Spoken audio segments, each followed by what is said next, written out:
저는 나이가 들수록 욕심이 줄어들 줄 알았습니다. 젊었을 때부터 그렇게 생각했습니다. 나이가 들면 자연스럽게 욕심이 사라지고 마음이 편안해질 거라고. 어른들이 그렇게 말했으니까요. 나이 들면 다 내려놓게 된다고. 세월이 지나면 저절로 마음이 넉넉해진다고. 그런데 막상 이 나이가 되어보니 그 말이 틀렸다는 것을 알게 되었습니다. 욕심은 나이가 든다고 저절로 사라지는 것이 아니었습니다. 형태가 바뀔 뿐이었습니다. 젊었을 때는 돈에 대한 욕심, 성공에 대한 욕심이었다면 나이가 들어서는 인정받고 싶은 욕심, 무시당하지 않으려는 욕심, 자식이 잘 되기를 바라는 욕심으로 모양을 바꾸었습니다. 그리고 그 욕심들은 젊었을 때보다 훨씬 더 조용하고 훨씬 더 깊은 곳에서 저를 힘들게 했습니다. 20대에는 더 좋은 직장을 가지고 싶다는 욕심이 있었습니다. 30대에는 남들보다 빠르게 자리를 잡고 싶었습니다. 40대에는 아이들을 남들보다 잘 키우고 싶었고 50대에는 노후를 좀 더 안정적으로 준비하고 싶었습니다. 그리고 그 욕심들은 어느 것 하나도 완전히 채워진 적이 없었습니다. 욕심이란 것이 채워질수록 더 커지는 것이라는 사실을 그때는 몰랐습니다. 하나를 이루면 다음 것이 보이고 그 다음을 이루면 또 그 다음이 보였습니다. 마치 지평선을 향해 걷는 것처럼 아무리 걸어도 지평선은 제 앞에 그대로 있었습니다. 그래서 저는 자주 이런 생각을 했습니다. 왜 이렇게 마음이 편하지 않을까? 나쁜 일이 있는 것도 아닌데, 큰 문제가 생긴 것도 아닌데, 왜 이렇게 자꾸 불안하고 무거운 걸까? 한동안 그 이유를 몰랐습니다. 주변을 둘러봐도 다들 비슷하게 사는 것 같았습니다. 다들 바쁘게 살고 다들 무언가를 원하면서 다들 약간씩은 지친 표정으로 살고 있었습니다. 그래서 이런 것이 원래 삶이라고 생각했습니다. 이렇게 사는 것이 맞는 것이라고. 그런데 어느 날 오래된 친구를 만났습니다. 그 친구는 저보다 가진 것이 많지 않았습니다. 집도 크지 않았고 자식들이 특별히 대단한 자리에 있는 것도 아니었습니다. 그냥 평범하게 살고 있었습니다. 그런데 그 친구의 얼굴에는 뭔가 다른 것이 있었습니다. 가볍다는 표현이 맞을 것 같습니다. 눈빛이 편안했습니다. 저는 그 친구에게 물었습니다. 너는 어떻게 그렇게 편안해 보이냐? 그 친구는 잠깐 웃더니 이렇게 말했습니다. 그냥 욕심을 하나씩 내려놨더니 그렇게 되더라. 짧은 한마디였습니다. 그런데 그 한마디가 오랫동안 마음에 남았습니다. 욕심을 내려놓는다는 것이 말처럼 쉬운 일이 아니라는 것은 저도 알고 있었습니다. 하지만 그 친구는 분명히 뭔가를 내려놓은 사람 같았습니다. 삶에서 무언가를 덜어낸 사람 같았습니다. 그래서 그렇게 가벼워 보이는 것 같았습니다. 그날 이후로 저는 생각하기 시작했습니다. 내가 지금 붙잡고 있는 욕심이 무엇인가? 내가 놓지 못하고 있는 것이 무엇인가? 내 마음을 무겁게 만드는 것이 무엇인가? 시간이 지나면서 천천히 하나씩 그 욕심들이 보이기 시작했습니다. 처음에 보인 것은 인정받고 싶은 욕심이었습니다. 그 다음에는 남보다 앞서고 싶은 욕심이었습니다. 그리고 마지막으로는 모든 것을 내 마음대로 통제하고 싶은 욕심이었습니다. 3가지였습니다. 딱 3가지. 아주 조용하게 아주 오랫동안 제 마음 깊은 곳에 자리를 잡고 있었던 욕심들이었습니다. 그리고 그 욕심들이 바로 제 삶을 오랫동안 무겁게 만들어 온 것들이었습니다. 젊을 때는 욕심이 원동력이 되기도 합니다. 더 나아지고 싶은 마음, 더 잘 살고 싶은 마음이 사람을 움직이게 만들기도 합니다. 하지만 나이가 들면 이야기가 달라집니다. 욕심은 더 이상 원동력이 아니라 짐이 됩니다. 더 가지려 할수록 더 불안해지고 더 원할수록 더 부족하게 느껴집니다. 그래서 노년에는 욕심을 내려놓는 삶이 필요합니다. 저는 꽤 오랫동안 남의 말에 상처를 받았습니다. 사소한 말 한마디에도 하루 종일 기분이 가라앉았습니다. 누군가가 제 이야기를 제대로 들어주지 않으면 서운했습니다. 오래된 친구가 저를 무시하는 것 같은 말을 하면 며칠 동안 그 말이 머릿속에서 맴돌았습니다. 그때는 그것이 욕심이라고 생각하지 않았습니다. 당연한 감정이라고 생각했습니다. 사람이라면 누구나 존중받고 싶어 하는 것 아닌가? 나이가 들었으면 대접을 받는 것이 맞는 것 아닌가? 그런데 왜 사람들은 점점 나를 덜 존중하는 것 같을까? 그러다가 어느 날 가만히 생각해 보았습니다. 내가 상처를 받는 이유가 뭘까? 내가 서운한 이유가 뭘까? 상대방이 나쁜 사람이어서일까? 아니면 내가 너무 많은 것을 기대하는 것일까? 솔직하게 들여다보니 2번째였습니다. 저는 오랫동안 남에게 인정받기를 원했습니다. 내가 살아온 삶을 알아봐 주기를 원했습니다. 내가 겪어온 고생을 이해해 주기를 원했습니다. 내가 해온 일들을 높이 평가해 주기를 원했습니다. 그런데 사람들은 바빴습니다. 저만큼 저에 대해 생각하는 사람은 아무도 없었습니다. 다들 자기 삶에 바쁘고 자기 고생에 바쁘고 자기 걱정에 바빴습니다. 그들이 저를 인정해주지 않는 것이 나쁜 마음에서 비롯된 것이 아니었습니다. 그냥 살다 보면 그렇게 되는 것이었습니다. 그것을 깨닫는데 오래 걸렸습니다. 사람들은 평생 인정을 향해 달려갑니다. 학교에서는 선생님에게 인정받고 싶어 합니다. 직장에서는 상사에게 인정받고 싶어 합니다. 가정에서는 배우자에게, 자식에게 인정받고 싶어 합니다. 친구들 사이에서는 능력 있는 사람으로 살면서 성공한 사람으로 보이고 싶어 합니다. 이 마음은 사람이라면 누구나 갖고 있는 자연스러운 마음입니다. 잘못된 것이 아닙니다. 하지만 문제는 인정이란 것이 다른 사람에게서 온다는 데 있습니다. 내가 아무리 원해도, 내가 아무리 노력해도 다른 사람이 나를 어떻게 평가하는지는 내가 결정할 수 없습니다. 내가 아무리 잘 살아왔어도 그것을 알아주는 사람이 없으면 아무 소용이 없습니다. 그래서 인정 욕심은 항상 불안합니다. 내가 통제할 수 없는 것을 원하는 것이기 때문입니다. 저는 한동안 이런 생각을 했습니다. 왜 저 사람은 나를 저렇게 대할까? 내가 그 사람보다 못한 것도 아닌데, 내가 그렇게 무시받을 이유가 없는데, 이 생각이 머릿속에서 떠나지 않을 때마다 저는 더 힘들어졌습니다. 상대방에 대한 서운함이 쌓이고 그 서운함이 분노가 되고 그 분노가 결국 저 자신을 갉아먹었습니다. 그런데 어느 날 깨달았습니다.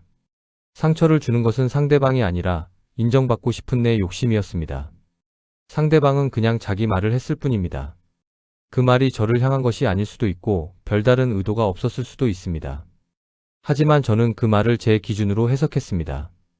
인정받고 싶다는 기대를 갖고 있었기 때문에 그 기대에 어긋나는 말이 상처가 된 것이었습니다. 인정 욕심을 내려놓는다는 것이 자존감을 버리는 것이 아닙니다. 나 자신에 대한 믿음을 스스로 갖는 것입니다. 남이 알아주지 않아도 내가 나를 알면 충분하다는 것입니다. 내가 어떻게 살아왔는지, 내가 얼마나 열심히 살아왔는지 그것을 가장 잘 아는 사람은 결국 나 자신입니다. 노년에 가장 편안하게 사는 사람들은 남에게 인정받는 사람들이 아니었습니다. 남의 인정에 기대지 않는 사람들이었습니다. 스스로 자기 삶을 충분하다고 여기는 사람들이었습니다.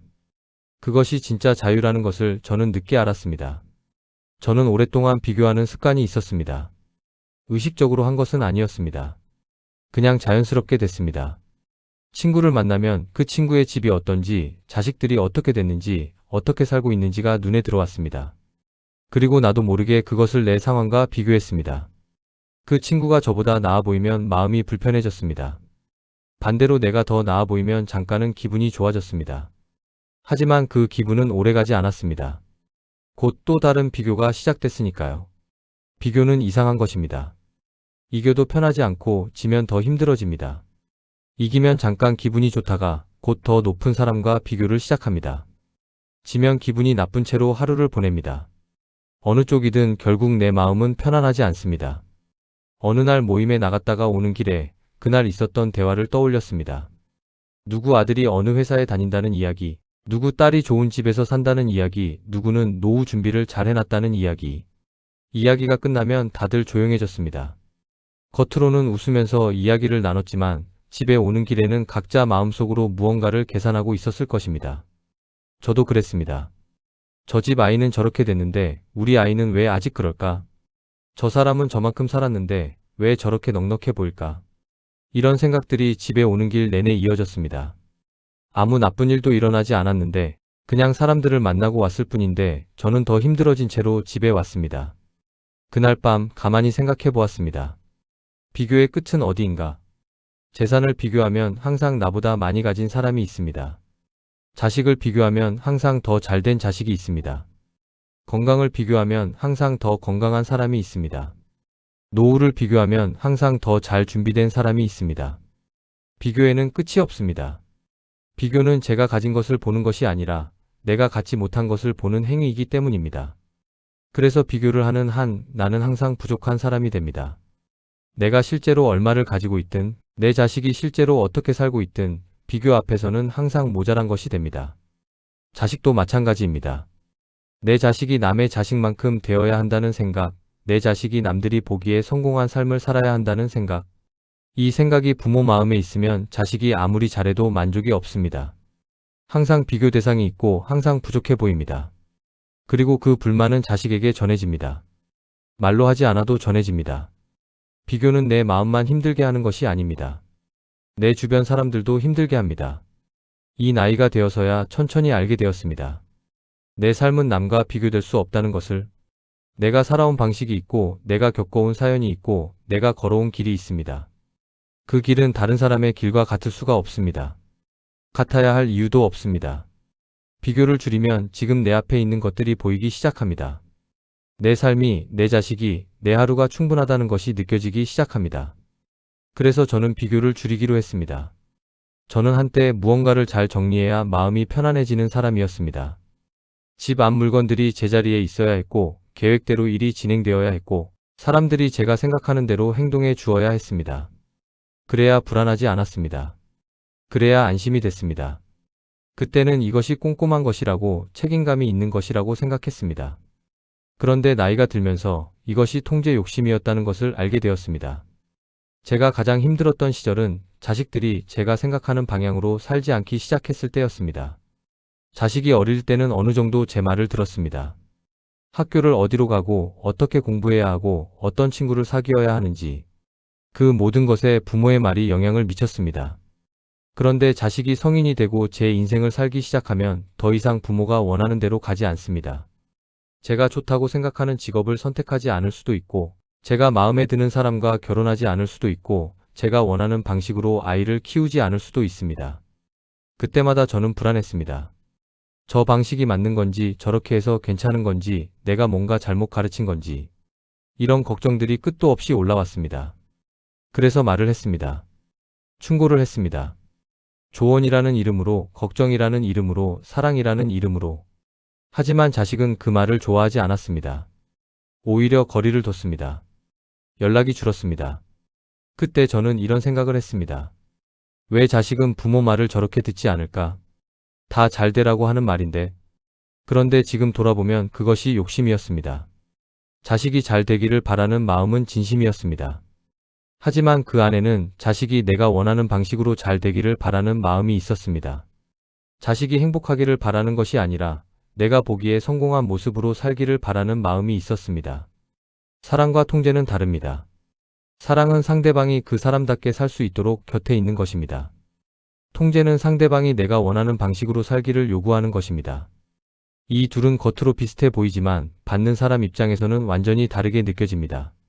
세상 일도 그랬습니다. 세상이 제가 생각하는 방식으로 돌아가기를 원했습니다. 사람들이 좀 더 예의 바르게 살기를, 세상이 좀 더 공정하기를, 뉴스에 나오는 일들이 좀 더 제가 옳다고 생각하는 방향으로 흘러가기를. 그런데 세상은 단 한 번도 제 마음대로 된 적이 없었습니다. 그때는 그것이 너무 답답했습니다. 그런데 이 나이가 되어서야 알게 된 것이 있습니다. 세상이 내 마음대로 되기를 바라는 것 자체가 저를 힘들게 하는 것이었습니다. 변한 것은 세상이 아니었습니다. 저였습니다. 세상이 내 마음대로 되어야 한다는 기대를 조금씩 내려놓기 시작했더니 신기하게도 뉴스를 보다가 화가 덜 났습니다. 사람들에게 실망하는 일이 줄었습니다. 통제할 수 없는 것을 통제하려 할 때 우리는 가장 힘들어집니다. 자식의 인생은 결국 자식 것입니다. 친구의 방식은 친구의 것입니다. 세상 돌아가는 일은 내가 어떻게 할 수 없습니다. 이것을 받아들이는 것이 포기가 아닙니다. 이것이 지혜입니다. 내가 실제로 통제할 수 있는 것은 생각보다 훨씬 적습니다.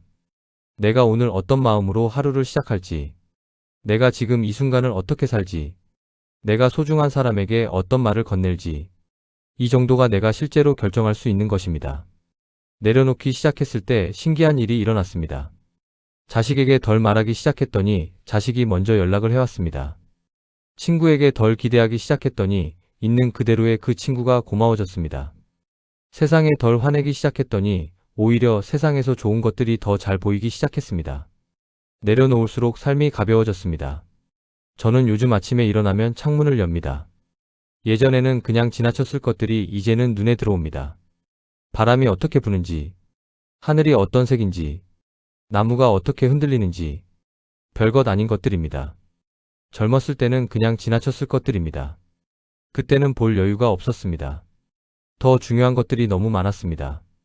해야 할 일이 너무 많았고, 원하는 것이 너무 많았고, 신경 써야 할 것들이 너무 많았습니다. 지금은 다릅니다. 모든 것이 느려진 것은 아닙니다. 하지만 무언가가 가벼워졌습니다. 마음 한쪽에 있던 무거운 것들이 조금씩 줄어든 것 같습니다. 그것이 욕심을 하나씩 내려놓은 결과라는 것을 저는 이제 압니다. 오늘 이 이야기를 나누면서 저는 세 가지를 말씀드렸습니다. 첫 번째는 인정 욕심입니다. 남의 시선에서 자유로워지지 못하는 마음. 인정은 다른 사람에게서 오는 것이 아닙니다.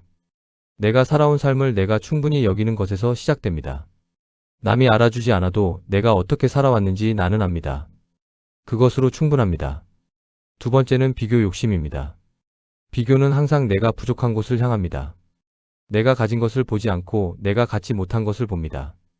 비교를 줄이면 지금 내 앞에 있는 것들이 보이기 시작합니다. 내 삶이, 내 자식이, 내 하루가 충분하다는 것이 느껴지기 시작합니다. 세 번째는 통제 욕심입니다. 자식의 인생을, 사람들의 행동을, 세상 돌아가는 일을 내 뜻대로 만들려는 마음. 내가 실제로 결정할 수 있는 것은 오늘 내가 어떤 마음으로 살 것인가, 그것뿐입니다. 저는 완전히 욕심 없는 사람이 되었다고 말할 수 없습니다. 아직도 가끔은 남의 시선이 신경 쓰이고, 아직도 가끔은 비교하는 마음이 올라오고, 아직도 가끔은 자식에게 이렇게 저렇게 하라고 말하고 싶을 때가 있습니다. 하지만 예전과 다른 것은 이제는 그것이 욕심이라는 것을 안다는 것입니다. 알면 멈출 수 있습니다. 알면 조금씩 내려놓을 수 있습니다. 저는 이것이 노년의 공부라고 생각합니다. 젊었을 때의 공부는 더 많이 배워서 더 많이 가지는 공부였습니다. 노년의 공부는 반대입니다. 덜어내는 공부입니다. 무엇을 내려놓아야 하는지 아는 것이 노년의 지혜입니다. 삶이 길어질수록 가진 것이 많아질수록 오히려 무거워지는 경우가 많습니다. 물건이 많아서가 아닙니다. 욕심이 쌓여서입니다. 기대가 쌓이고 서운함이 쌓이고 통제하려는 마음이 쌓여서입니다. 그것들을 하나씩 덜어낼 때 삶은 가벼워집니다. 돌아보면 저는 오랫동안 행복을 미래에 두었습니다. 이것만 이루면 행복해질 것이다. 이 문제만 해결되면 편안해질 것이다. 자식이 이렇게만 되면 마음이 놓일 것이다. 그런데 이것은 항상 다른 것으로 바뀌었습니다.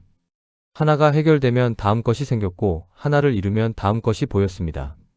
행복은 항상 조금 앞에 있었습니다. 닿을 것 같으면서도 닿지 않는 곳에. 이 나이가 되니 알겠습니다. 행복은 미래에 있는 것이 아니었습니다. 지금 여기에 있었습니다. 욕심이 너무 많아서 지금 여기를 보지 못했던 것뿐이었습니다. 가벼워진 삶에서 비로소 지금 이 순간이 보입니다. 지금 옆에 있는 사람이 보입니다. 오늘 아침 창문 밖에 하늘이 보입니다. 오래전에는 당연하게 여겨서 눈에 들어오지 않던 것들이 이제는 소중하게 느껴집니다. 이것이 욕심을 내려놓은 사람이 얻는 것입니다. 더 많이 가지는 것이 아닙니다. 지금 가진 것을 충분히 느끼는 것입니다. 이 나이가 되니 인생에서 가장 중요한 것은 많이 가지는 것이 아니라 마음이 편한 것이라는 것을 알게 됩니다. 그래서 저는 조금씩 욕심을 내려놓으려고 합니다. 한꺼번에 다 내려놓을 수는 없습니다. 그래도 됩니다. 천천히 하나씩 내가 붙잡고 있던 것들을 손에서 놓으면 됩니다. 인정받고 싶은 마음을 조금 덜어내고, 남과 비교하는 습관을 조금 줄이고, 통제하려는 마음을 조금 내려놓고, 그렇게 조금씩 가벼워지면서 남은 삶을 걸어가려고 합니다. 무거운 짐을 내려놓고 걷는 길이 더 멀리, 더 오래, 더 편안하게 갈 수 있다는 것을 이제는 압니다. 오늘 이 이야기가 마음 한쪽에 무거운 것을 갖고 계신 분들께 조금이나마 가닿기를 바랍니다. 지금 힘드신 분이 계시다면 이것 하나만 기억해 주십시오. 내가 힘든 이유는 내가 부족해서가 아닙니다. 내가 너무 많은 것을 붙잡고 있기 때문일지도 모릅니다. 하나씩 천천히 내려놓으시면 됩니다. 그렇게 조금씩 가벼워지는 것, 그것이 이 나이에 우리가 할 수 있는 가장 용기 있는 일이라고 저는 생각합니다.